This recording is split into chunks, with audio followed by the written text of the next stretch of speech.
Hi, my name is Nelia Rath. I'm a 8th grade social studies teacher at the Riverside School in northern Vermont, and also very much a critical skills teacher and an institute instructor for the Center for School Renewal.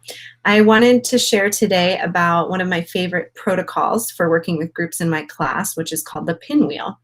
It's a really excellent format for getting students to share and refine ideas that they're having, to seek feedback and give feedback in short periods of time, but over and over, so that they get really comfortable with it as the activity goes on.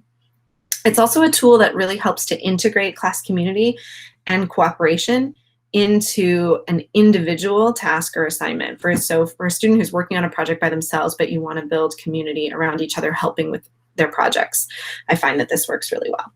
So the first thing I wanted to share is the way that you set up the room.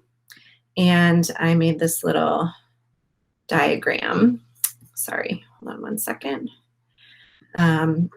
Where I made this just a 12-person classroom, but what you could do is just make multiple circles that look like this.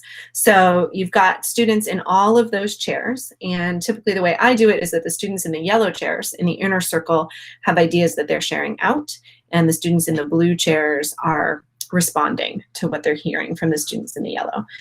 So if you have 12 students, it could look like this, but you could have multiple circles. You could have groups of 3, groups of 4, whatever works for your classroom, or one giant circle if you have enough space for that. So I usually set a timer for like 3 minutes or a really short time, and ask the students in the yellow chairs to share out about the idea that they're having, or the project they're working on, or the question that they have. And after a minute, then ask the listeners in the blue chairs to respond. And I really set the intention that the listeners don't respond until the speakers have had that full minute. And then some conversation ensues for the last of the 3 minutes. After that, the students in the blue chairs are encouraged to rotate. They're told to rotate one chair to the right or to the left. And then the student in the yellow chair presents their same idea again, although maybe they've refined it a little bit based on the feedback from the first person, or maybe they have a new question that they're wanting to ask. And that cycle continues for as much time as you want to give to the activity. But the point being that the students in the yellow chairs in the inner circle are sharing the same thought over and over and over again, getting new feedback from each visitor each time, and then refining their ideas. Definitely important at the end of the activity or between each rotation to give the students in the yellow chairs time to absorb what they've heard, write down the feedback that was meaningful to them, something like that. And then, of course, you want to switch so that students who were listeners become presenters. I'm next going to share with you some pictures of a time I was doing this in my classroom.